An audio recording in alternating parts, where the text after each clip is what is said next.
Some people think I'm crazy. Fair enough.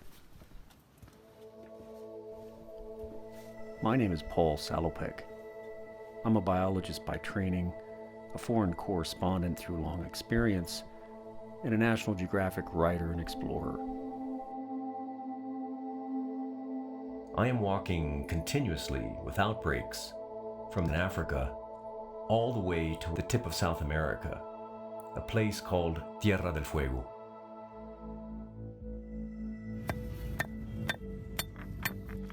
My project, called the Forever Walk, is a journey of about slowing down, taking the time to listen, to learn, and to interact with humanity in the most immersive way possible.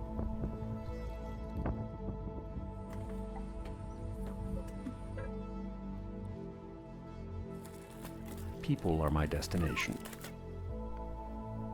Regardless of who I encounter, it's the daily lives of the individuals along my trail who offer windows into the big issues of our time. Their stories form a mosaic of meaning that can connect us all.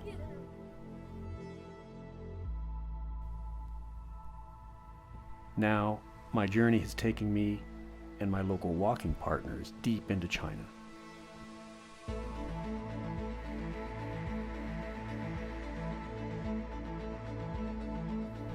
Who will we encounter? Where are they from and where are they going? The answers always are revealed one footstep at a time. What a view. Not too many people get this view.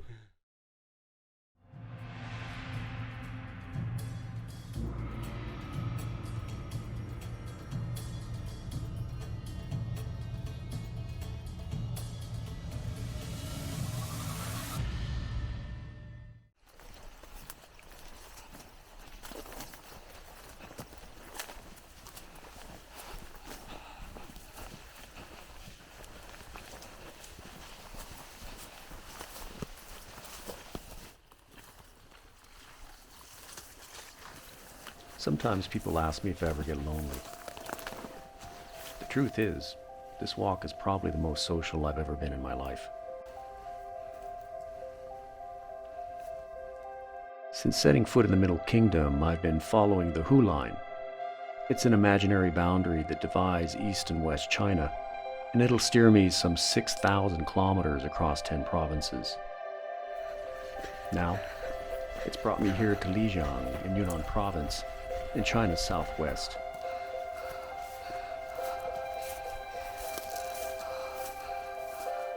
And like everywhere else I walk, I invite local people to join.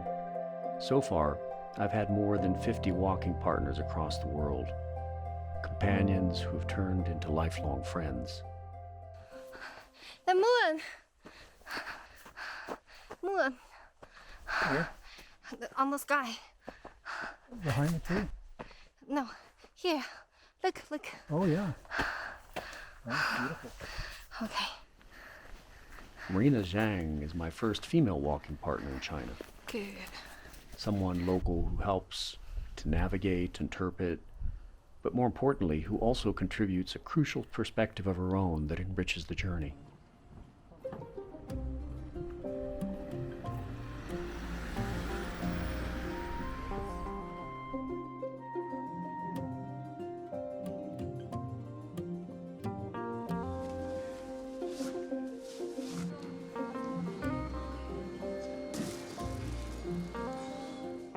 We can go this way. She's great. She's a photographer from Kunming, and she's been teaching me a lot about, her life and her upbringing in Kunming as a city woman who's now coming back from international travels to rediscover her home, right? So she'd been traveling to Peru, she'd been traveling to India, she lived in Canada for a while, and she's now kind of realizing the riches that are here right at her doorstep, as it were.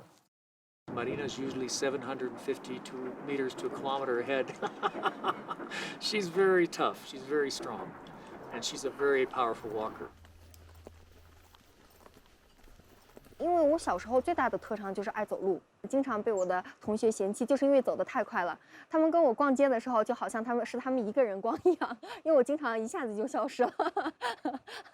第一次有一个人可以把走路这件事情作为我的优点，然后愿意来让我跟他一块工作，我觉得简直是我长那么大第一次碰到这种事情。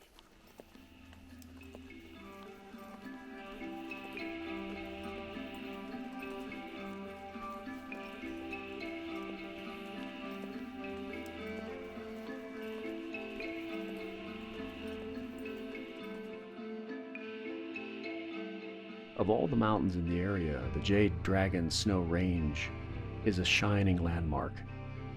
At a towering 5,596 meters high, the massive's 13 peaks dominate the skyline. It's considered sacred to the ethnic Nashi minority who live at its base. After constant nomadic migrations, the Nashi managed to create a distinctive culture which was well documented by an eccentric Westerner who lived among them for almost 3 decades and became the chronicler of their language and folkways. 后他和我说过的一件事情是，当时洛克差不多是1921年到1949年的时候，他作为一个美籍的奥地利人，来到云南这个地方，然后包括去了四川、甘肃啊、西藏边缘这些地方，来对我们国家进行一个记录，文字的也好，影像的也好。但是的话呢，他感情最深的是在丽江地区。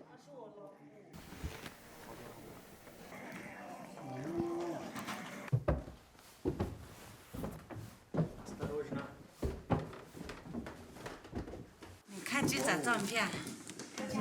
That's that photo, yes. And these are his photographs. 那会放底片了，照相底片了。另外，老龙是拍的他穿西藏拍的一张。洛克县主要是分2个阶段，前一个阶段是研究植物、产植物标本、系地理装置。他的经费是从美国农业部提供的。Okay. 他喜欢我们那些知道东方文化，研究东方文化是自费的。他后半辈子的心血就在这几本书里面了。And Rizli, how many people in Yuhu can still write the Nashi script? 东方文化系那些我们这个圈是几乎没了。Is it difficult to learn this script? 我们是没有学过，过去我们是传男不传女，传女不传外，我们会书也不会写，文字也不会看。现在往感兴趣的话都可以学了。我别的学校是简单的教东方文的有。Are little girls or younger women starting to study this now? 现在更有年轻的女性在学习东方文。小学生是感兴趣就有，没有我也在学的有。Languages contain meaning. Languages contain ethics. They contain geography. They contain biology. They contain identity. Cultures contain vast amounts of wisdom that are unique to them, but also that can be lessons from other cultures we can teach each other.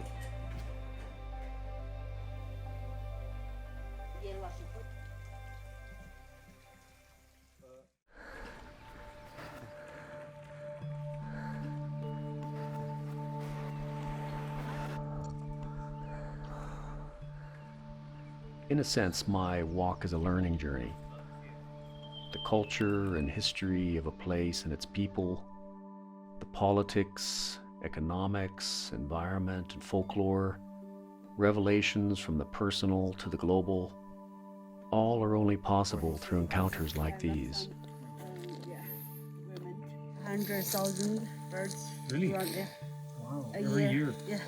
Usually in winter time. Most of the birds come here for winter.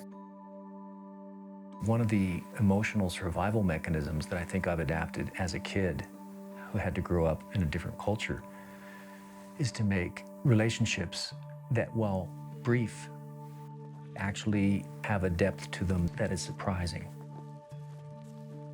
Turks, Uzbeks, Ethiopians, Indians, Burmese, and now Chinese, who are always in my heart. This community gives me the strength to keep going.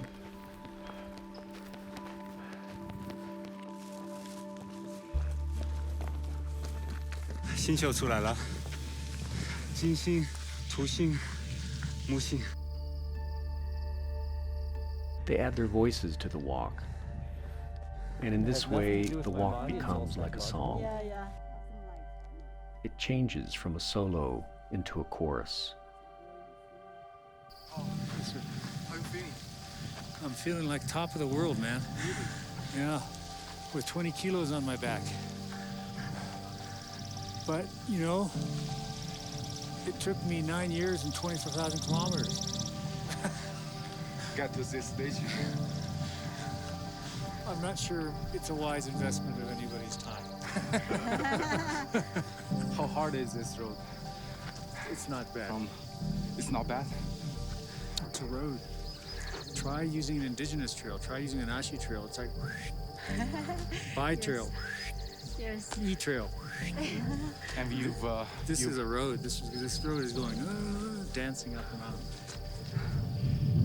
And you've walked roads like way harder than this. Yeah, this is a walk in the park compared to what coming through Afghanistan in November. 6,500 meter peaks with snow above your knees. Wow. On the sides of mountains like this where you're digging footsteps and pulling a donkey. Yeah, it's pretty tough. And the donkey rolls down the mountain and you have to go down and lift it up and push it up. Oh. The French guy I was with, he went to the hospital. As the people who never hiked before, I'm almost going to the hospital right now. We forgot to bring the wine. That was the mistake. Oh, I need your biscuit. Yes.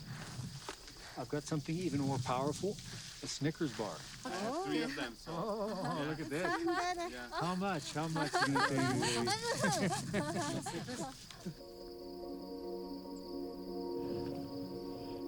But for just little bit one.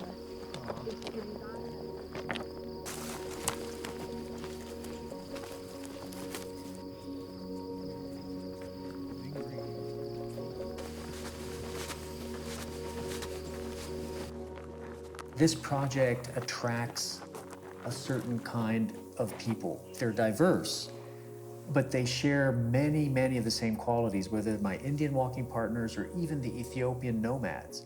They're people who take risks. They're people who are willing to set aside their ordinary life to do something that's kind of unusual, and some would even say crazy, which is to go walk across your home. So just think of it this way, even a pastoral camel shepherd in Ethiopia who might not have a formal education, who spent his whole life out in the desert moving camels around, for him to come say, Paul, I'll come walk with you for 3 weeks, is highly unusual. His family, his village would say, man, are you sure you want to do this? Who is this guy? There's a spark in them that says, yeah, I want to do this journey.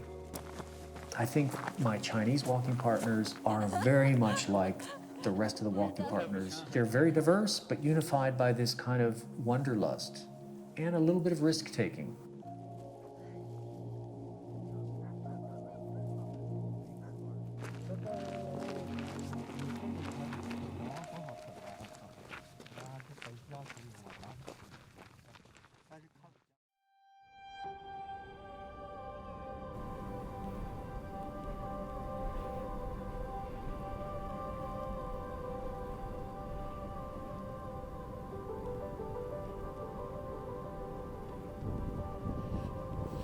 Paul, coaching slippery. Yeah. Outdoor guide and educator Yang Wendo is my first walking partner in China.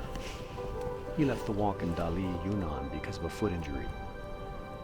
Now, he rejoins the Alpine Trail towards the neighboring province of Sichuan.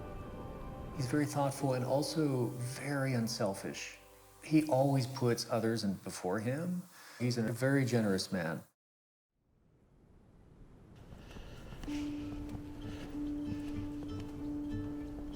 我是在春节之前跟他会合的，就是我从大理出来的时候，很多人都是从外面回家，因为要过年嘛，只有我一个人是从家里面往外面走了，这个印象很深。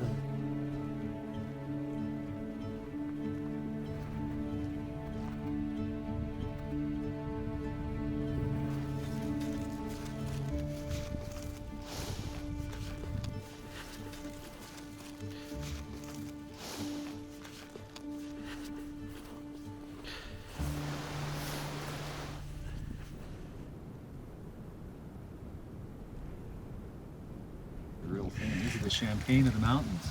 Yeah.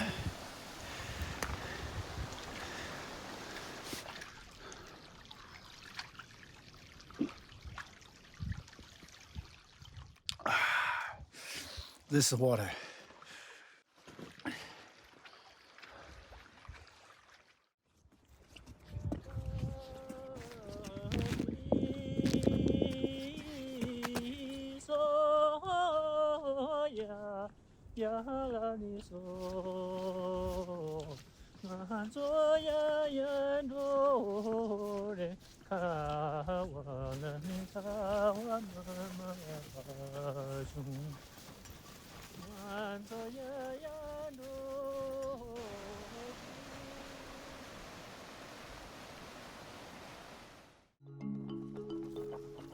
Little of this journey is really planned.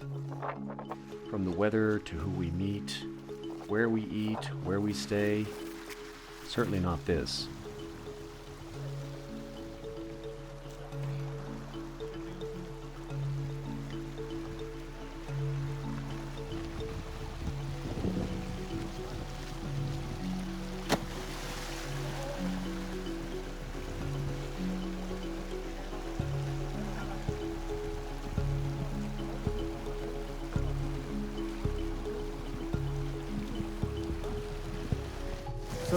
So now, what's your assessment of that bridge building effort? Oh yeah, we want to have shortcut.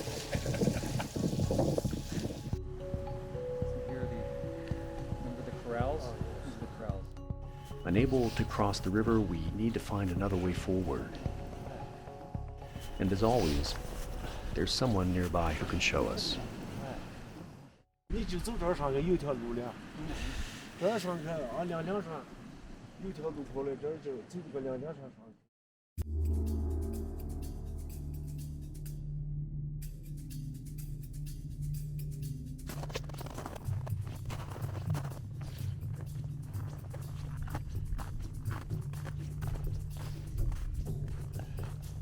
Most people told us, Paul, don't do this. It's the wrong season.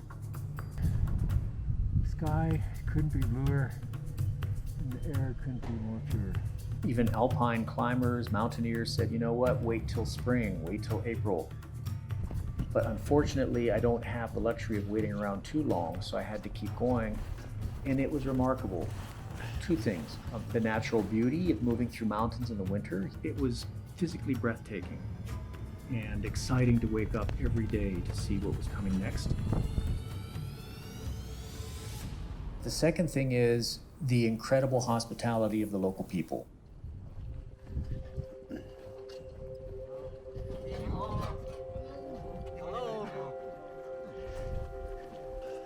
And walking is a very humbling way to move through the world because you are vulnerable, because you are kind of throwing yourself at the mercy of strangers and of the weather and of the land. And I think people see that and they respond to it in a positive way, with generosity.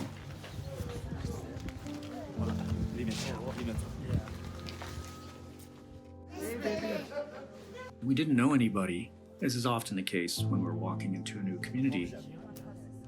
We spent a few nights with a family that was keeping a few rooms open in their house. They just took me and my walking partner, Yang Wendo, under their wing and made us members of the family. I have a pencil, I have a book, I have beautiful soup and you. And we felt like, you know, maybe cousins or brothers who shared not only their roof and their beds and their heating and their wonderful cooking, but also told us about their lives, you know, how much this part of China had changed in just their own lifespan.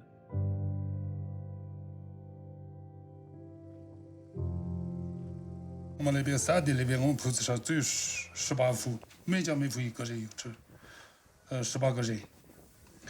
30年前，这个是我的父亲，还有这个是我的哥哥，这是我们娃娃，我们10口人。这个是我老婆，这个是我大的儿子，这个小的儿子，我们一家人嘛。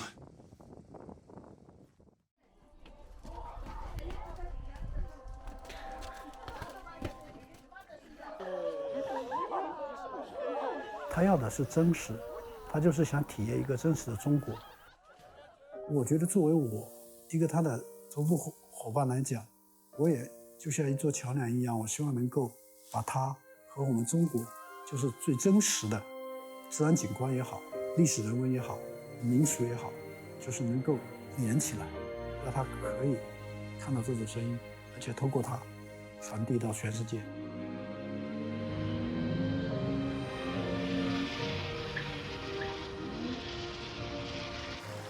So I have this idea, once I reach the tip of South America, which is my destination, when I reach there, I'm going to try to fly everybody who has this connection to the tip of South America to walk together to the Antarctic Ocean, to close the circle of the journey together.